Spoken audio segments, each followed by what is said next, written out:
Hey everyone, today in this video I'll be showing you how you can easily lock a chat in WhatsApp. So it's a new feature added to WhatsApp. So what you'll have to do first is go on to Play Store and search for WhatsApp,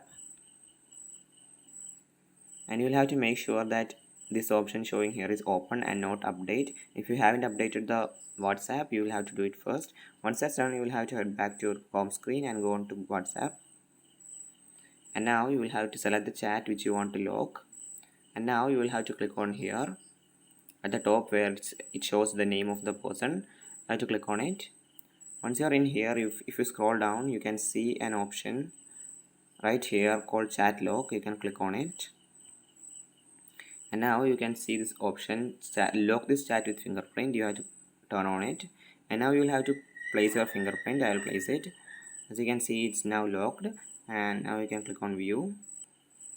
As you can see, it's in the locked chats now. So that's how we can easily lock a chat in WhatsApp. So that's it for today's video. Hope you found this video informative. If yes, please like, share, subscribe, and thanks for watching.